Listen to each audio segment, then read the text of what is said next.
Hello दोस्तों, स्वागत है आपका। हमारे स्टोरी में आज का स्टोरी बहुत ही अच्छी है। स्टोरी को लास्ट तक सुनिएगा। मीनाक्षी एक 24 साल की विधवा नर्स जो अपने जीवन के सबसे कठिन वक्त से गुजर रही थी, ने हॉस्पिटल में ड्यूटी शुरू की थी। एक हादसे ने उसे हमेशा के लिए अकेला छोड़ दिया था और उसकी आंखों में गहरी उदासी और दिल में अपार दर्द था। वह सुबह से रात तक मरीजों की सेवा करती, लेकिन उसकी आत्मा हमेशा एक खालीपन महसूस करती थी। उसका मन खो गया था, लेकिन वह अपने दर्द को छुपाकर काम करती रही। हॉस्पिटल की गहन चिकित्सा इकाई में हर रात उसे एक अजनबी आदमी दिखाई देता। वह आदमी विशाल, 28 साल का, हर रात उसी समय इमरजेंसी रूम के पास खड़ा होकर मीनाक्षी को नजरें घुमा घुमा कर देखता। उसकी गहरी आंखों में एक अजीब सी चाहत थी जो मीनाक्षी को हमेशा असहज कर देती। उसका नाम विशाल था और वह भी एक मरीज था जो हर रात इमरजेंसी रूम में इलाज के लिए आता था। मीनाक्षी की चुप्पी और उदासी उसे अंदर तक महसूस होती। हर रात जब वह उसे घूरता तो मीनाक्षी दिल ही दिल में डर जाती। वह सोचती कि क्या वह सचमुच उसकी तरफ आकर्षित है या फिर यह बस उसका भ्रम है। मीनाक्षी का दिल फिर भी डर से कांपता था। वह अकेली थी, उसके पास कोई नहीं था, और विशाल की नजरों में कुछ ऐसा था जो उसे हर बार असहज कर देता था। फिर एक रात जब हॉस्पिटल में सन्नाटा छाया हुआ था और मीनाक्षी अपनी ड्यूटी खत्म कर रही थी, विशाल उसके पास आया। वह उसके सामने खड़ा हुआ और धीरे से बोला, मीनाक्षी, मुझे तुमसे कुछ बात करनी है। मीनाक्षी ने घबराते हुए पूछा, क्या बात है विशाल? विशाल की आंखों में गहरी भावनाएं छुपी थीं। तुम्हारी चुप्पी और उदासी ने मुझे महसूस कराया कि तुम भी कुछ गहरा दर्द झेल रही हो। मैं भी अकेला हूं मीनाक्षी। मेरी जिंदगी में भी वो कमी है जो तुम महसूस कर रही हो, और जब से मैंने तुम्हें देखा मुझे लगा जैसे मेरे दिल में कुछ बदलने वाला है। मीनाक्षी को विश्वास नहीं हो रहा था। वह डरते हुए बोली, मैं नहीं समझ पा रही विशाल। मेरी जिंदगी में अब कोई जगह नहीं है किसी के लिए। मैं बस काम करती हूं ताकि अपने अतीत से भाग सकूं। विशाल धीरे से उसकी तरफ बढ़ा और उसकी आंखों में गहराई से देखा। मैं तुम्हारे दर्द को समझ सकता हूं। मैं भी अपने अतीत से भाग रहा हूं, लेकिन मुझे लगता है कि हम दोनों मिलकर उस अतीत को छोड़ सकते हैं। मैं तुम्हें प्यार करता हूं मीनाक्षी। ये शब्द जैसे उसके कानों में गूंज गए। मीनाक्षी का दिल अचानक तेजी से धड़कने लगा। वह एक पल के लिए चुप हो गई। उसकी आंखों में आंसू थे, लेकिन वह फिर भी कुछ नहीं कह पाई। विशाल ने उसकी चुप्पी को उसके आंतरिक संघर्ष का हिस्सा माना और उसकी हथेली को धीरे से छुआ। अगर तुम मुझे एक मौका दोगी तो मैं तुम्हारे साथ हर कदम पर खड़ा रहूंगा, विशाल ने धीरे से कहा। मीनाक्षी की आंखों में डर और उलझन थी, लेकिन साथ ही कुछ उम्मीद भी थी। उसने सोचा कि क्या वह किसी को अपने पास आने का मौका दे सकती है?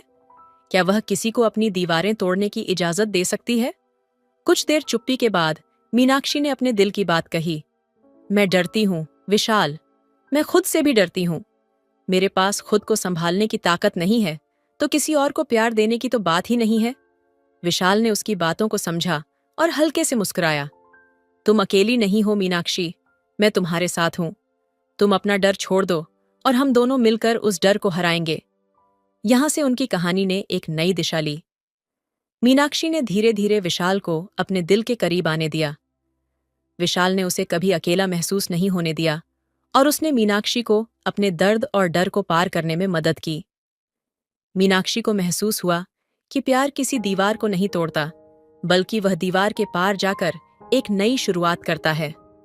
समय के साथ मीनाक्षी ने अपने अतीत को भुला दिया और विशाल के साथ अपने नए जीवन की शुरुआत की। दोनों एक दूसरे के साथी बन गए और उनकी कहानी प्यार और विश्वास की एक मिसाल बन गई। विशाल के शब्द मीनाक्षी के दिल में एक हलचल पैदा कर गए थे। वह अभी भी डर और घबराहट से घिरी हुई थी, लेकिन विशाल की आंखों में एक अजीब सी गर्मी और सुकून था जो उसे थोड़ी सी राहत दे रहा था। मीनाक्षी ने अपनी पूरी जिंदगी में कभी किसी से ऐसा सच्चा और समर्पित प्यार महसूस नहीं किया था। वह बहुत कुछ कहना चाहती थी, लेकिन शब्द उसके गले में अटक कर रह जाते थे। उसके दिल में एक तूफान था जो उसके डर और चाहत के बीच बंटा हुआ था। विशाल ने उसकी चुप्पी को समझा और उसके पास आकर उसकी कलाई पर हल्का सा दबाव डाला। तुम्हें डरने की जरूरत नहीं है मीनाक्षी, मैं तुम्हारे पास हूं हर वक्त। तुम जो चाहोगी वही होगा। उसकी आवाज में कोई दिखावा नहीं था, सिर्फ सच्चाई और प्यार था। मीनाक्षी ने सिर झुकाया, लेकिन उसकी धड़कनें तेज हो गईं। वह अंदर से टूट चुकी थी, लेकिन विशाल के शब्दों ने उसे एक नई उम्मीद दी थी। वह महसूस कर रही थी कि इस अजनबी आदमी में कुछ था जो उसे फिर से जिंदगी जीने की वजह दे सकता था।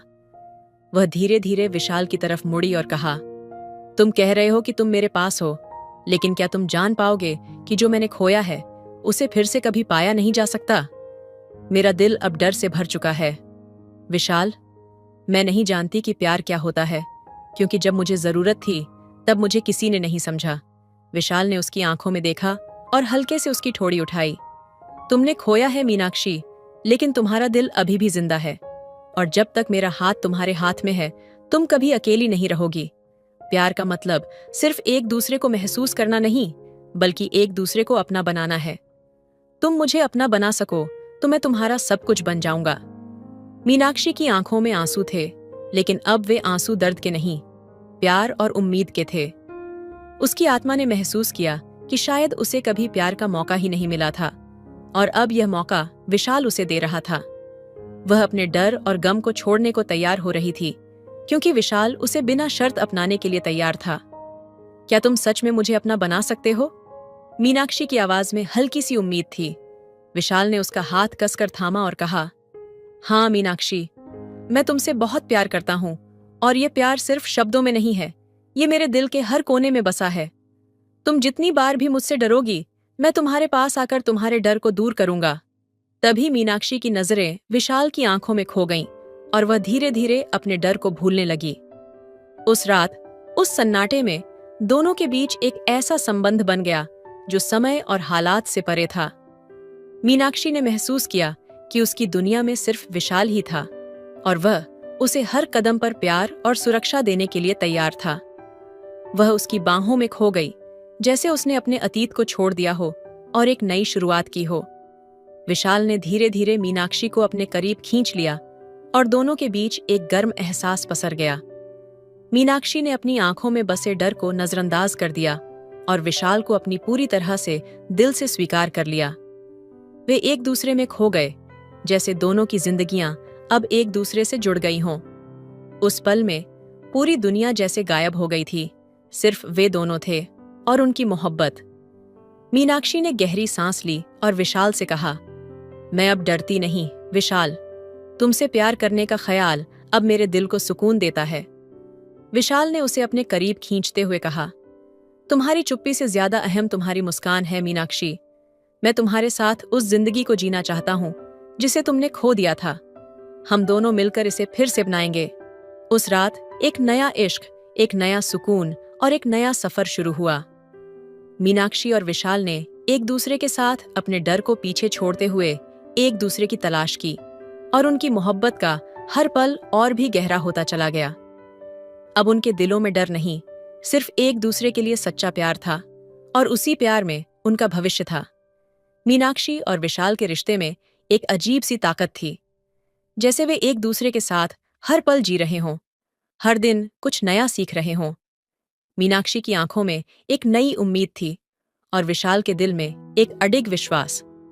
एक शाम जब वे दोनों अपने पसंदीदा कैफे में बैठे थे, मीनाक्षी ने चुपके से विशाल से पूछा, क्या तुम कभी डरते हो विशाल? विशाल ने एक मुस्कान के साथ उसकी आंखों में देखा और कहा, डर तो था, लेकिन तुमसे मिलने के बाद मुझे महसूस हुआ कि डर को छोड़ देना ही सबसे बड़ी साहसिकता है।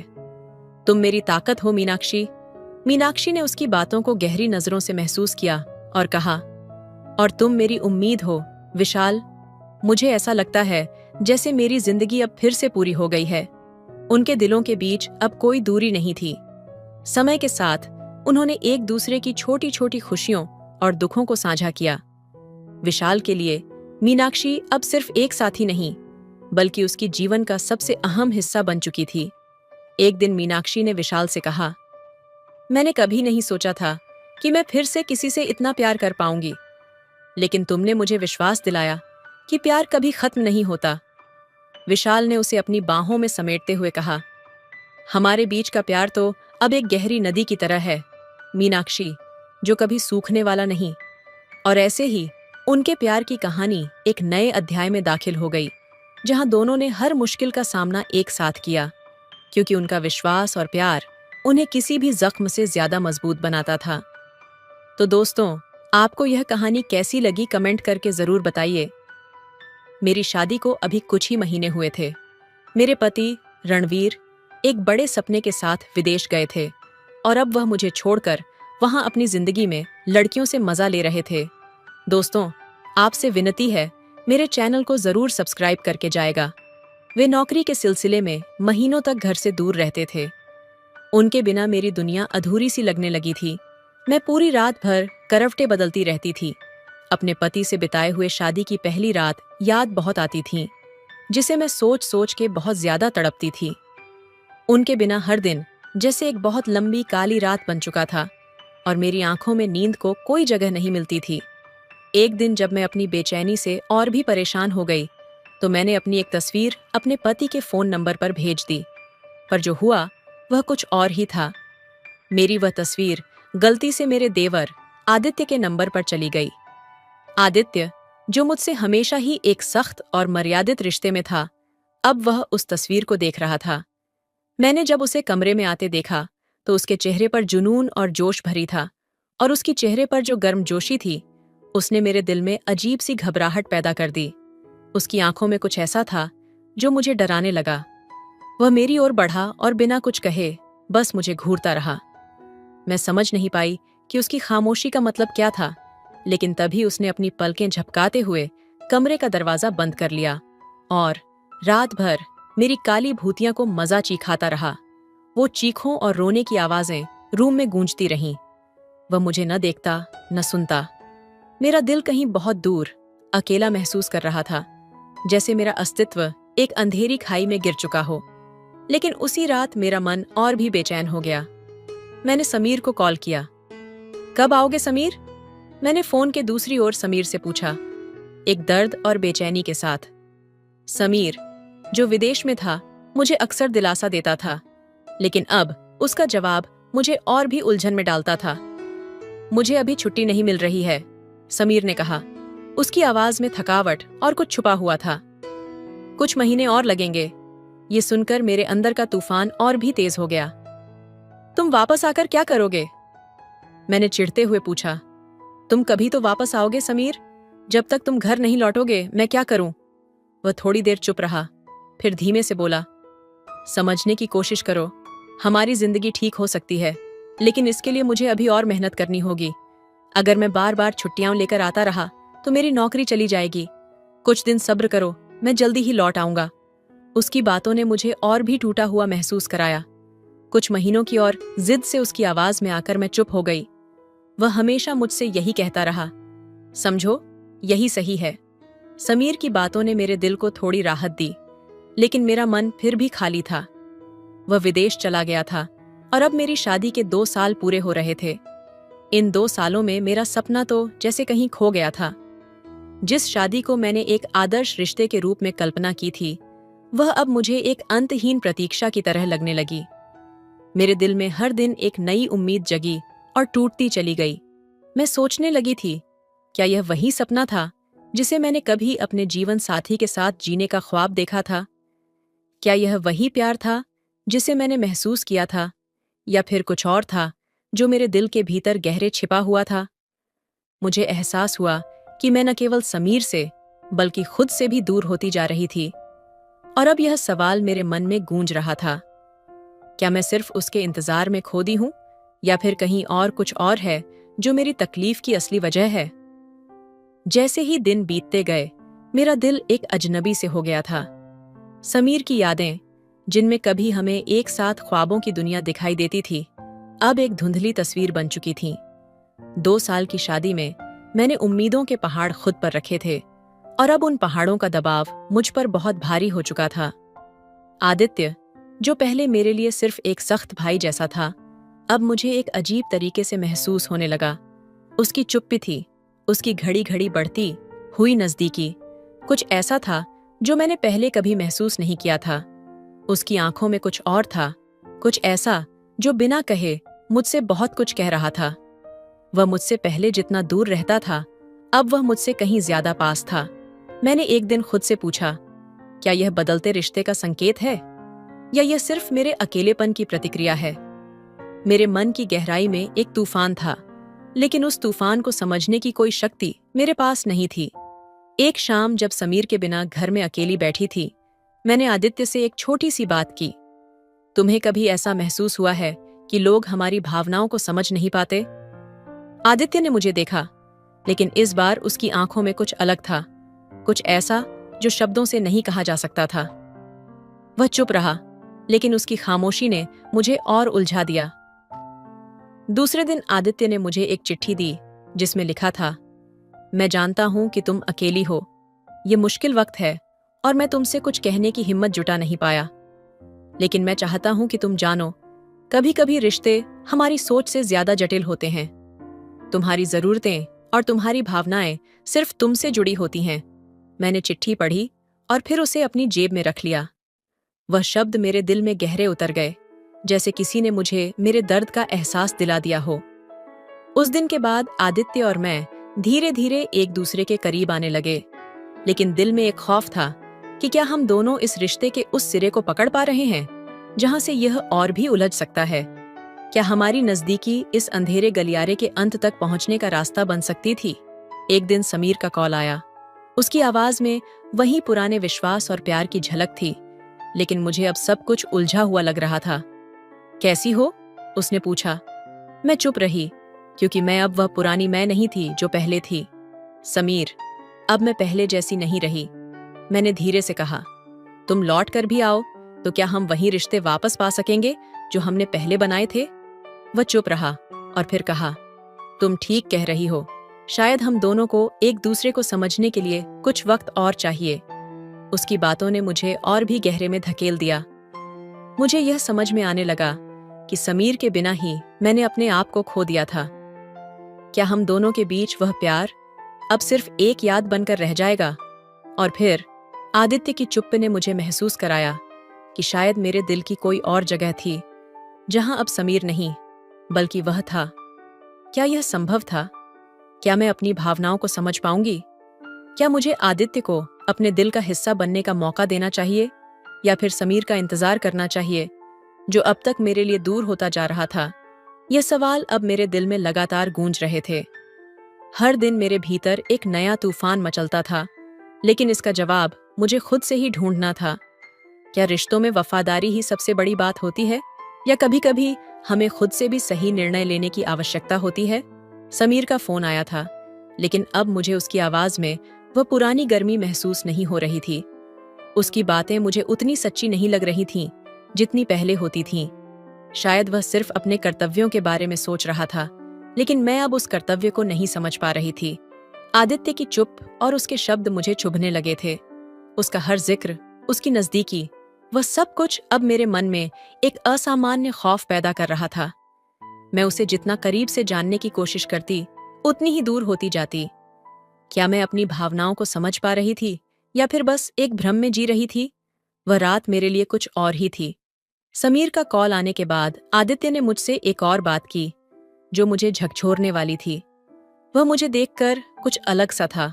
उसकी आंखों में एक अजीब सी चुप्पी थी। तुम ठीक तो हो? उसने मुझसे पूछा। क्या तुमने कभी सोचा है कि मैं तुमसे कुछ कहूं? मैंने एक गहरी सांस ली और फिर अपने दिल की बात कह दी। आदित्य, मुझे यह समझ में नहीं आता, अब मैं क्या करूं? समीर वापस आना चाहता है, लेकिन मुझे लगता है कि कुछ बदल चुका है। मैं क्या समझूं? आदित्य ने मुझे शांति से देखा, फिर धीरे से कहा, कुछ लोग हमें उस रास्ते पर ले आते हैं जहां हमें खुद को समझने का मौका मिलता है। शायद तुम उस रास्ते पर हो। उसकी बातों में कोई गहराई थी, कुछ ऐसा जो मैंने पहले महसूस नहीं किया था, जैसे वह किसी और ही दुनिया से था, और शायद वह मुझे उस दुनिया के एक हिस्से की तरह महसूस करवा रहा था। मैं चुप रही, क्योंकि मेरे अंदर कोई आवाज उठ रही थी जो आदित्य को और जानने की कोशिश कर रही थी, लेकिन वह आवाज मुझे डराती भी थी। अब तक जो भी कुछ मैंने सोचा था, वह सब धुंधला सा हो गया था। समीर की गैर मौजूदगी में आदित्य की चुप्पे और उसका साथ मुझे एक अजीब सी उलझन में डाल रहा था। क्या मैं उसे ठीक से समझ पा रही थी? क्या उसकी साइलेंस का मतलब कुछ और था, या फिर यह सिर्फ एक भूल भुलैया थी जिसमें मैं फंसी हुई थी? एक रात जब आदित्य मुझसे अकेले में बात कर रहा था, उसने कुछ ऐसा कहा जो मेरी दुनिया को हिला देने वाला था। तुम जानती हो, कभी कभी हम वही नहीं होते जो हम दिखाते हैं। हम सबके अंदर एक छुपा हुआ हिस्सा होता है, वह हिस्सा जो कभी सामने नहीं आता, लेकिन जब वह आता है तो सब कुछ बदल जाता है। मैंने उसकी बातों को हल्के में लिया था, लेकिन वह शब्द मेरे दिल में कहीं गहरे उतर गए थे। क्या वह मुझे कुछ इशारा दे रहा था? क्या उसने अपनी आंखों से मुझे वो देख लिया था जिसे मैं खुद नहीं पहचान पा रही थी? समीर का कॉल फिर आया। इस बार उसकी आवाज में एक ठंडापन था, एक दूरी थी जो अब मुझे बहुत महसूस होने लगी थी। कैसी हो? उसने वही सवाल पूछा। मुझे लगा, क्या यह वही समीर था जिसे मैंने हमेशा अपने दिल में जगह दी थी? मैंने धीरे से कहा, समीर, अब मुझे कुछ समझ नहीं आता। तुम्हारे बिना सब कुछ अधूरा लगता है, लेकिन आदित्य के करीब आकर मुझे ऐसा लगता है कि शायद कुछ बदल रहा है। मैं क्या करूं? तुम आते हो तो क्या हम वही पहले वाले रिश्ते को वापस पा सकते हैं? वह चुप रहा। शायद उसे भी समझ में आ गया था कि अब कुछ और था जो मेरे दिल में चल रहा था। तभी आदित्य का चेहरा मेरे सामने था। वह चुप था, लेकिन उसकी आंखों में एक सवाल था। क्या वह मुझे वह जगह दे सकता था जो समीर ने कभी नहीं दी? मैंने खुद से पूछा, क्या यह जो हो रहा है, क्या यह मेरा भ्रम था, या फिर एक और नया रास्ता था जिसे मैं समझने की कोशिश कर रही थी? फिर एक दिन वह घड़ी आई जब सब कुछ सामने आ गया। आदित्य ने मुझसे अपनी भावनाओं का इजहार कर दिया। उसने मुझसे कहा, मैं तुमसे प्यार करता हूं, हमेशा से। तुम्हारे बिना मेरी जिंदगी अधूरी है, लेकिन मैं जानता हूं कि तुम यह नहीं समझ पाओगी। मैं तुम्हारे साथ हर पल बिताना चाहता हूं, लेकिन तुम बस उस जगह पर खड़ी हो जहां तुम्हारे दिल में समीर की यादें हैं। मैं तुम्हारे साथ हर राह पर चल सकता हूं, लेकिन तुम्हें खुद से यह सवाल करना होगा, क्या तुम उस रास्ते पर मेरे साथ चलने के लिए तैयार हो? उसकी बातों ने मेरी दुनिया को हिला दिया था। मेरे दिल में दो दिशाएं थीं, एक समीर की दुनिया जो मुझे कभी अपनी तरफ खींचती थी, और एक आदित्य की दुनिया जो अब मेरी हकीकत बन चुकी थी। कभी कभी हमें अपनी सच्चाई को पहचानने में वक्त लगता है। अब मैं समझ पाई थी कि मेरे अंदर जो उलझन थी वह सिर्फ एक बाहरी कारण नहीं थी, बल्कि मेरे खुद के डर और संकोच का परिणाम थी। क्या समीर को वापस आने का मौका देना चाहिए था, या आदित्य के साथ नए रास्ते पर चलने का? यह सवाल अब मुझे रोज परेशान करता था, लेकिन जवाब एक ही था, मुझे अपनी जिंदगी को खुद के हिसाब से जीने का हक था। वह रात मेरे लिए कुछ अलग थी। आदित्य की बातें मेरे दिल में गहरे घाव की तरह चुभ गई थीं। क्या वह सचमुच मुझसे प्यार करता है? मेरा मन इन सवालों से भर गया था। समीर की अनुपस्थिति, आदित्य की निकटता और मेरे अंदर फूटते जज्बात, ये सब मेरे अंदर एक तूफान की तरह मचल रहे थे। एक ही वक्त में मेरी दुनिया टूटती जा रही थी, और दूसरी ओर कुछ नया बनने की चाहत भी थी। उस रात मुझे कुछ और महसूस हुआ। आदित्य का नजदीक आना, उसकी बातें, उसकी चुप, इन सब में कोई बात थी जो अब मुझे बेचैन कर रही थी। क्या यह प्यार था, या बस एक लम्हे की कमजोरी? क्या मैंने सचमुच अपने दिल की बातों को समीर से छुपाया था, या फिर यह सिर्फ एक भ्रम था जो आदित्य की तरफ खींचता चला गया था? रात के सन्नाटे में अचानक आदित्य का मैसेज आया। उसने लिखा था, तुम्हें क्या लगता है, समीर लौटने के बाद हमारी जिंदगी वैसी ही होगी जैसी पहले थी? मेरे हाथों में मोबाइल था और दिल में धड़कनें तेज हो गईं। आदित्य का सवाल गहरी सच्चाई की ओर इशारा कर रहा था। क्या हमारी जिंदगी वही रह सकती थी, या फिर सब कुछ बदल चुका था? मैंने खुद से पूछा, क्या समीर वही है जिसे मैंने कभी प्यार किया था, या फिर आदित्य के रूप में मैं कुछ और तलाश रही हूं? हर सवाल मेरे दिल को और भी उलझा रहा था, और मैंने मन ही मन तय किया कि मुझे अब किसी एक दिशा में फैसला लेना होगा। तभी फोन की घंटी बजी। समीर का कॉल था। तुम कैसी हो? उसकी आवाज में वही पुरानी नरमी थी, लेकिन अब वह नरमी मेरे दिल को बहलाने की बजाय और ज्यादा उलझाने लगी थी। मैंने जो भी महसूस किया उसे छुपाया और कहा, ठीक हूं, तुम बताओ क्या हो रहा है? लेकिन मेरी आवाज में वह गहराई और बेचैनी साफ झलक रही थी। समीर ने कहा, मुझे वापस आने में कुछ समय लगेगा, लेकिन मैं सोच रहा हूं शायद हम दोनों को एक नई शुरुआत करनी चाहिए। तुम और मैं जैसे पहले थे वैसे ही। क्या तुम मुझसे वही प्यार महसूस करती हो? उसके शब्दों ने मेरे दिल को फिर से उसी पुराने रास्ते पर डाल दिया, लेकिन अब मैं उस रास्ते पर आगे बढ़ने से डर रही थी। मैंने चुपचाप फोन रखा और सोचने लगी। आदित्य की चुप्पी और उसके अंदर छिपे जज्बात ने मुझे एक उलझन में डाल दिया था। क्या मैं समीर से फिर वही रिश्ते वापस पा सकती थी, या फिर आदित्य की तरफ बढ़ने का यह नया रास्ता मुझे उस सच का सामना करा सकता था जो मैं अपनी जिंदगी में कभी नहीं देख पाई थी? वह दिन आ ही गया जब समीर वापस लौट आया। दरवाजे पर खड़ा समीर अपने पुराने प्यार के साथ मुझे फिर से अपने पास खींचता हुआ। मैंने उसे देखा। उसकी आंखों में वही पुराना प्यार था, लेकिन अब वो प्यार मुझे वैसे महसूस नहीं हो रहा था।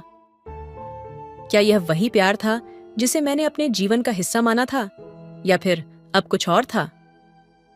तभी आदित्य की यादें मेरे दिल में उभरने लगीं। उसका पास आना, उसकी नजदीकियां। क्या यह सब सिर्फ मुझे किसी नए रिश्ते की तलाश में था, या फिर यह एक ऐसा रास्ता था जिसे मैं कभी भी समझ नहीं पाई? समीर ने मुझे अपने पास खींचा और कहा, तुमने मुझे बहुत मिस किया, है ना? लेकिन मेरी आंखों में वह पुरानी स्फूर्ति नहीं थी।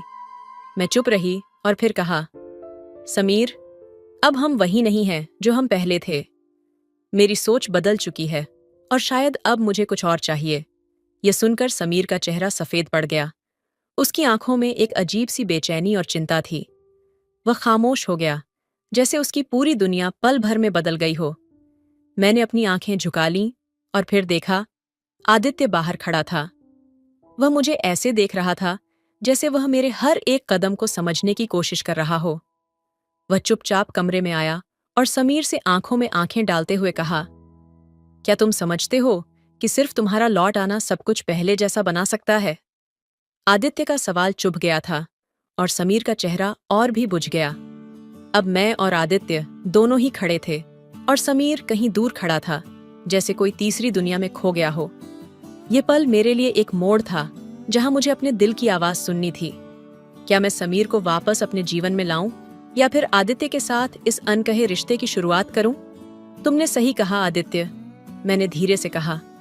कभी कभी हमें अपने दिल की बात सुननी पड़ती है, और यही वह वक्त था जब मुझे यह समझना पड़ा कि समीर और मैं अब एक दूसरे के लिए नहीं हैं। समीर ने एक बार फिर मुझसे पूछा, क्या तुम मुझे छोड़ रही हो? मैं तुम्हें नहीं छोड़ रही समीर, मैंने कहा, लेकिन मुझे अब खुद को तलाशने का वक्त चाहिए। आदित्य ने मुझे देखा और वह धीरे से मुस्कुराया। तुमने सही फैसला लिया। वह पल मेरे लिए एक पूरी दुनिया बदलने जैसा था। समीर, जो कभी मेरे लिए सब कुछ था, अब मुझे लगता था कि उसका प्यार अब मेरे लिए उतना जरूरी नहीं था। आदित्य का प्यार, उसकी समझ, उसकी नजदीकी अब मुझे सब कुछ साफ दिखा रही थी। कहानी की उलझन अब और भी गहरी हो गई थी।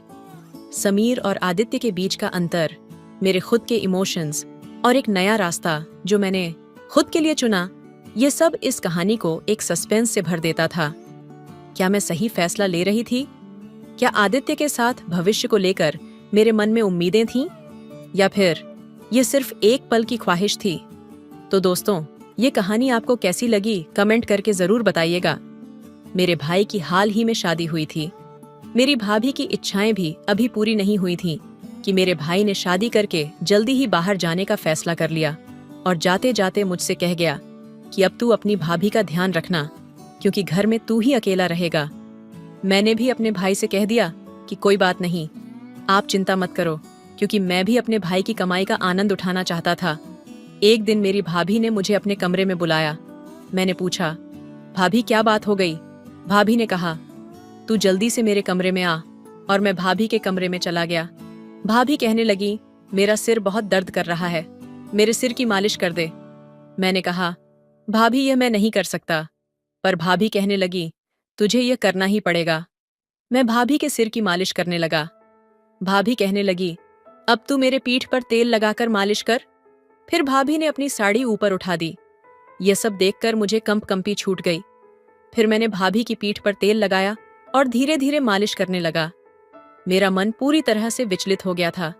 भाभी अजीब सी आवाजें निकालने लगी। बस फिर क्या था, मुझसे सब्र नहीं हुआ और मैं भाभी के वो दोनों पकड़ के लेने लगा। मेरी उम्र 24 साल थी। इन दिनों मैं घर में ही रहता था। मेरे भाई ने शादी इसलिए करवाई थी ताकि मैं अकेला महसूस ना करूं। भाभी का नाम पूनम था और मैं भी उन्हें पूनम ही कहता था। अक्सर वह उदास ही रहती थी। कई बार मैंने उन्हें छिप छिप कर रोते हुए देखा था। मुझे लगा कि वह मेरे भाई को याद करती है, तभी छिप छिप कर रोती रहती है। पर ना ही मैंने कभी उससे यह बात पूछी थी और ना ही भाभी ने कभी खुलकर मुझसे यह बात बताई थी। रात को वह अपने कमरे में बंद हो जाती और कमरे से रोने की आवाजें आने लगती थीं। दरअसल मेरे भाई की शादी के अगले हफ्ते ही वह विदेश चला गया था।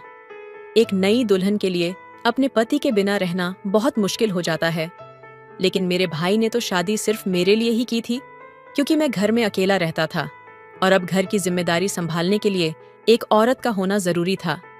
इसीलिए भाई भाभी को मेरे हवाले छोड़कर चला गया। पूनम भाभी बिल्कुल अकेली रहती थी। उसका ख्याल भी मैं ही रखता था। वह भी एक 28 साल की जवान औरत थी। रिश्ता ना मिलने के कारण मेरे भाई के साथ उसका विवाह हो गया था, क्योंकि बीतते समय के साथ उसकी उम्र भी बढ़ती जा रही थी। एक रात में सोने के लिए लेटा हुआ था जब भाभी मुझे आवाज देकर बुलाने लगी। मैं सोच रहा था कि इस समय भाभी को मुझसे क्या काम हो सकता है। यही सोचकर मैं जल्दी जल्दी भाभी के कमरे में चला गया, क्योंकि भाई ने जाते जाते सारी जिम्मेदारियां मुझ पर डाल दी थीं। उन्होंने कहा था कि मेरे बाद घर की जरूरतों का ध्यान रखना और सच्चे दिल से अपनी भाभी की सेवा करना, क्योंकि भाई के पैसों पर मैं ऐश करता था।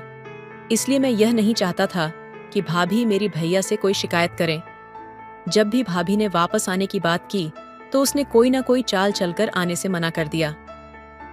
रात के 12 बजे भाभी ने मुझे आवाज देकर अपने कमरे में बुलाया और मैंने यह सोचकर चला गया कि कोई जरूरी काम होगा, पर वहां जाकर मैं हैरान रह गया, क्योंकि वह खुद बिस्तर पर लेटी हुई थी। मैं घबराकर दरवाजे पर ही रुक गया। भाभी को आवाज देकर पूछा, भाभी, मुझसे कोई काम था? मेरी आवाज सुनकर वह उठ गई और मैंने सोचा कि हमेशा की तरह अपने दुपट्टे से खुद को ढक लेगी, क्योंकि वह सारा दिन दुपट्टा लेकर रखती थी। मैंने कभी उसे इस तरह नहीं देखा था, पर मेरी आवाज सुनकर वह कहने लगी, समीर अंदर आजा, मुझे तुझसे कुछ जरूरी काम है। भाभी अभी भी वैसे ही लेटी हुई थी।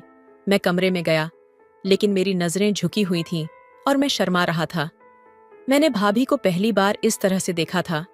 भाभी ने मेरी ओर मुड़कर देखा और मेरी झुकी हुई नजरों को देखकर कहने लगी, समीर, शर्माने की कोई बात नहीं है। इस घर में हमें ही एक दूसरे का साथ देना पड़ेगा।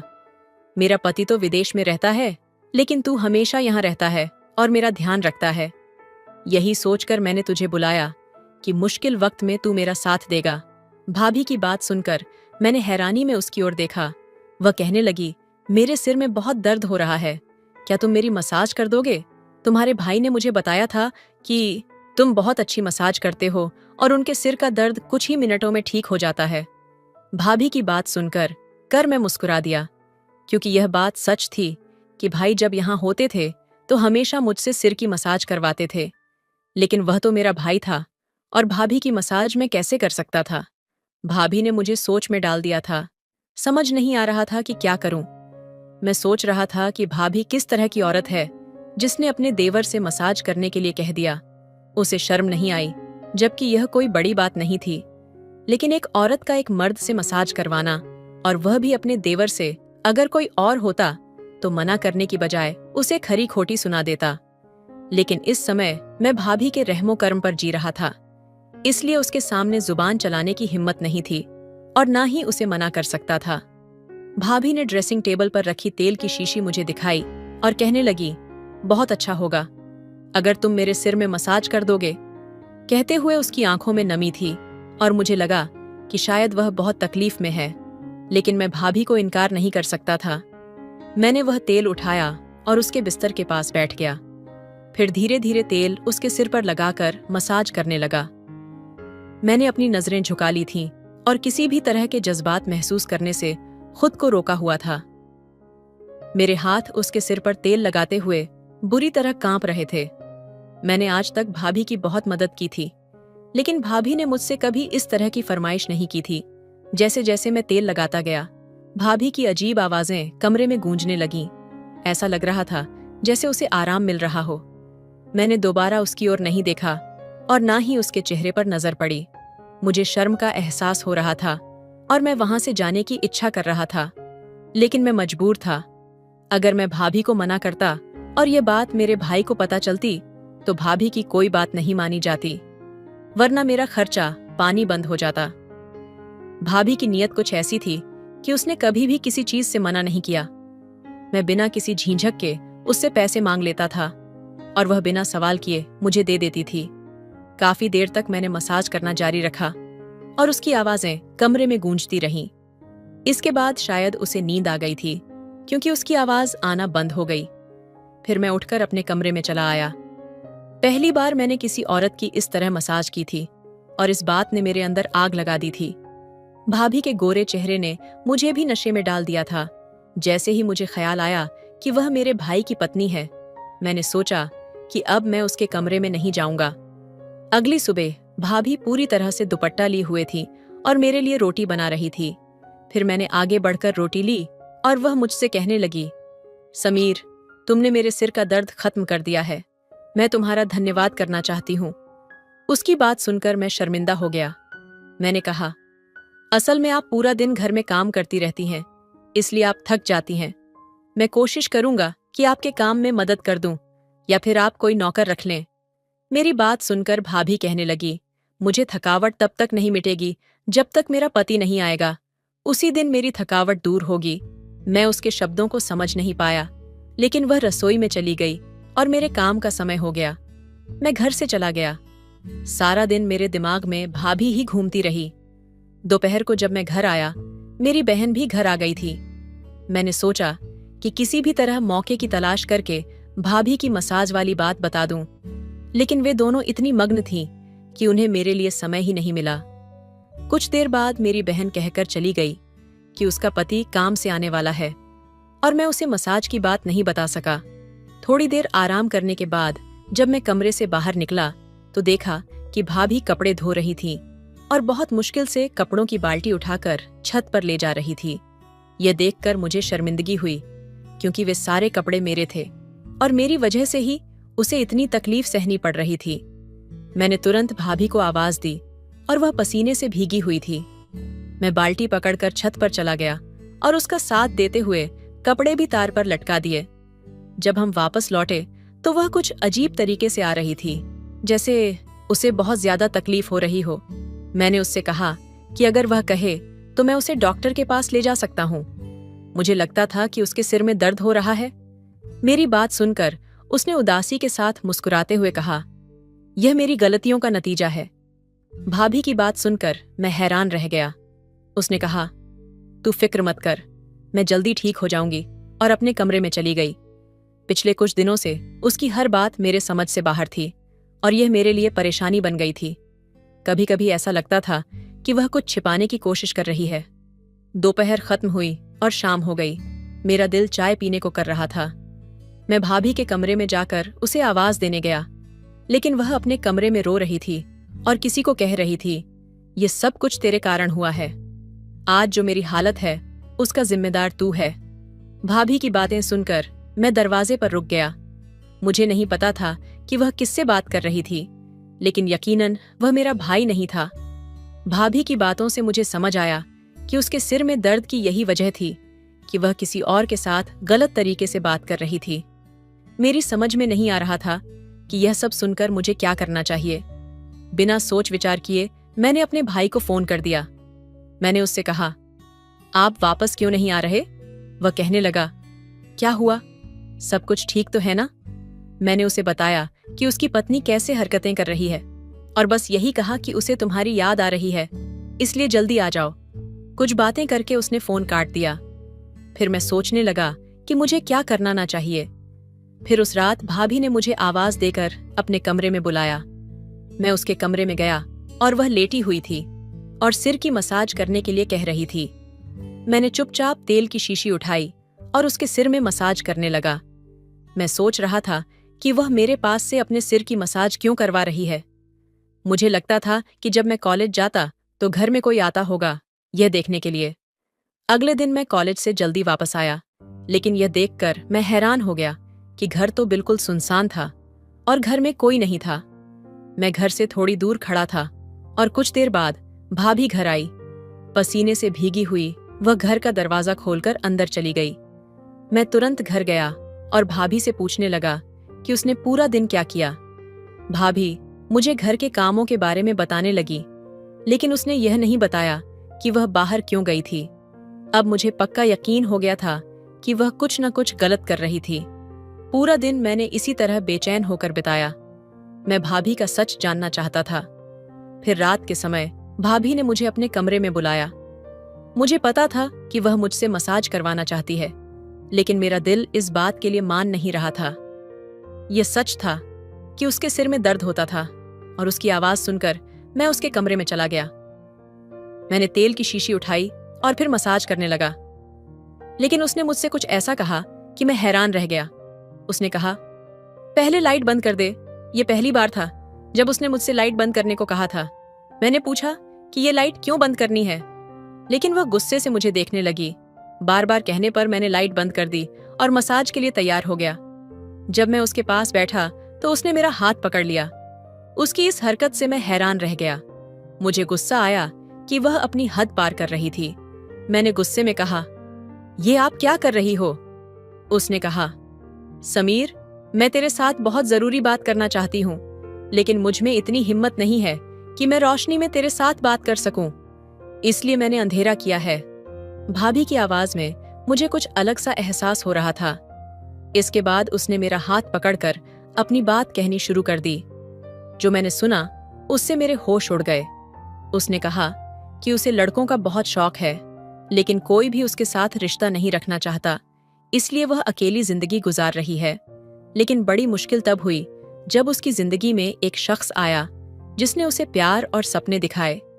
जब भी वह पैसे मांगता वह उसे देती, लेकिन जब उसने शादी का कहा तो उसने मना कर दिया, क्योंकि वह थोड़ी बड़ी हो गई थी और वह उसके साथ शादी नहीं करना चाहता था। वह किसी और लड़की को चाहता था, क्योंकि वह काफी तरक्की कर चुका था। उसकी बदौलत ही उसने अपना छोटा मोटा कारोबार शुरू किया था। उसके पास सब कुछ आ गया था और उसे उसकी जरूरत नहीं रह गई। लेकिन इतने सालों बाद दो दो नौकरियों के कारण उसका साथ छोड़ दिया और अब उसे रोज कमर में दर्द और कभी सिर में दर्द होने लगा था। मैं बहुत दर्द सहन कर रही थी। जब तुम्हारे भाई का शादी का फैसला आया, मेरे माँ बाप ने मजबूर होकर तुम्हारे भाई से मेरा शादी करवा दी और मैं शादी करके यहाँ आ गई। लेकिन हर समय मुझे यही पछतावा होता था कि मैंने किस तरह के व्यक्ति के पीछे अपने आप को बर्बाद किया, जो कभी मेरा था ही नहीं। मेरे भाई भाइयों ने मेरी कदर नहीं की और ना ही मेरे प्यार ने। फिर मुझ पर सबसे बड़ा दुख तब आया जब मुझे पता लगा कि तुम्हारे भाई ने विदेश में शादी कर ली है। तुम्हारे भाई ने कुछ दिन पहले मुझसे फोन करके बताया कि उसने वहां शादी कर ली है और ये शादी सिर्फ तुम्हारे साथ इस घर के लिए की गई थी। ये सुनकर मैं हैरान रह गई। मेरा ध्यान इसी बात पर लगा रहा। मैंने अपनी पूरी जिंदगी दूसरों की इज्जत करने में बिता दी, लेकिन मुझे कुछ नहीं मिला। मैं इसी सोच में डूबी रही। एक दिन मैं छत पर कपड़े धोते धोते गिर गई। इससे मेरे कमर में दर्द होने लगा और मजबूरी में मुझे तुमसे मसाज करवानी पड़ती थी। मुझे शर्म आती थी कि मैं तुम्हारे पास आकर मसाज कराती थी, लेकिन मैं क्या करती? तुम्हारे अलावा मेरा कोई सहारा नहीं था। कल मैं अपने घर गई थी। मैंने अपनी माँ को अपने पति की दूसरी शादी के बारे में बताया तो उसने कहा कि अब मैं कब तक ऐसी जिंदगी गुजारूंगी। ये सुनकर मैं टूट गई और वापस घर आ गई। मुझे पता था कि मेरी जिंदगी में अब कुछ भी नहीं बचा। आज तुम्हारे सामने सब कुछ इसलिए कह रही हूँ क्योंकि मैं तुम्हारे पास मसाज करवाने आती थी। मुझे शर्म आती थी, लेकिन आज नहीं तो कल तुम्हें यह बात पता चलने वाली थी कि तुम्हारा भाई दूसरी शादी कर चुका है और अब वह कभी वापस नहीं आएगा। इसलिए मैंने सोचा कि तुम्हें अपनी सारी सच्चाई बता दूं। ये कहकर भाभी रोने लगी। शुक्र है कि भाभी ने कमरे की लाइट बंद कर दी थी। मुझे इस बात का बहुत अफसोस हुआ कि मेरे भाई ने बहुत बुरा सलूक किया। पहले ही उसके साथ बहुत बुरा हो चुका का था और अब उसने भी उसे छोड़ दिया था। लेकिन कहीं ना कहीं इसमें हमारे भाई बहनों की भी गलती थी। हमने कभी उसे वापस आने नहीं दिया। उसकी उम्र बीत रही थी और कब तक वह अकेले रहेंगे। फिर उसने किसी दूसरी औरत से शादी कर ली। काफी देर बाद भाभी ने कहा कि मैं अपनी पूरी जिंदगी इस घर में चुपचाप गुजार दूंगी। मैं तुम्हारा भी ध्यान रखूंगी और तुम्हारे घर का भी ख्याल रखूंगी। बस तुम मुझे इस घर से मत जाने देना।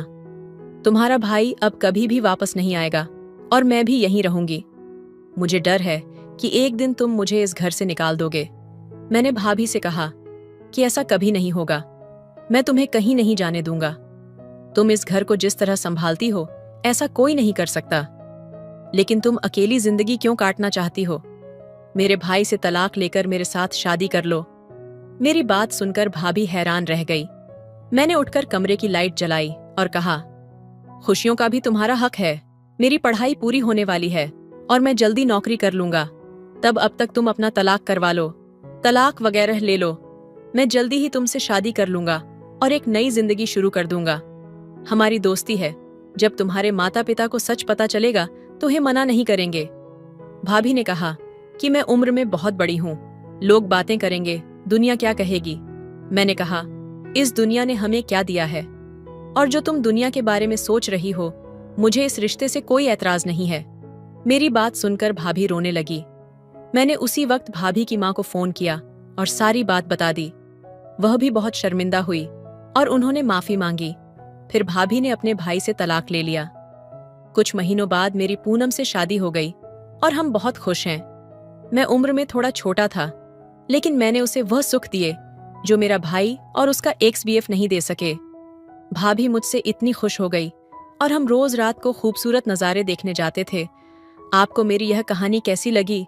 सच्चा प्यार वही है जो दिल से दिल मिलता है, बिना किसी सामाजिक रुकावट या उम्र के फर्क के। समाज से ज्यादा महत्वपूर्ण है अपने रिश्तों में सच्चाई और खुशहाली की तलाश करना।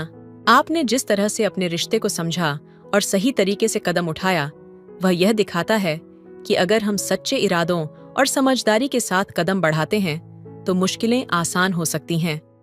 भाभी की स्थिति में पहले डर और समाज के नजरिए के कारण वह संकोच करती हैं, लेकिन जब आपने उनका समर्थन किया तो उनका आत्मविश्वास बढ़ा और वे सही रास्ते पर चल पाईं। इसी तरह हम सभी को अपने रिश्तों में समर्थन और विश्वास की जरूरत होती है, ताकि हम एक दूसरे के साथ खड़े रह सकें और एक बेहतर भविष्य की दिशा में आगे बढ़ सकें। यह कहानी यह भी बताती है कि रिश्तों में सच्चाई, समझ और परवाह होना जरूरी है। जब दो लोग एक दूसरे के प्रति ईमानदार और सच्चे होते हैं तो उनका प्यार और रिश्ता परिपूर्ण होता है, चाहे वह उम्र में छोटे हों या बड़े। रिश्ते में सुख और संतुष्टि सिर्फ बाहरी दुनिया से नहीं, बल्कि दो दिलों के बीच की समझ और प्रेम से आती है। सुविचार: रिश्तों में सबसे अहम बात समझ और सच्चाई होती है, क्योंकि जब दिल सच्चे होते हैं तो दुनिया की बातें मायने नहीं रखती। सच्चा प्यार वह है जो न केवल ख्वाबों को पूरा करता है, बल्कि मुश्किलों को भी आसान बना देता है। आपकी कहानी की गहराई इस बात को और भी स्पष्ट करती है कि सच्चे रिश्ते में उम्र, पारिवारिक बाधाएं या समाज की धारा कोई मायने नहीं रखती। असल में रिश्तों में जो सबसे अहम होता है वह है समझ, प्यार और परस्पर विश्वास। जब आप भाभी को उनके डर और शंकाओं से बाहर निकालकर उनके पक्ष में खड़े हुए, तो न केवल आपने उनके जीवन को बदल दिया, बल्कि आपने एक मिसाल भी पेश की कि किसी भी रिश्ते में सबसे जरूरी बात यह है कि हम एक दूसरे को समझें और सहारा दें।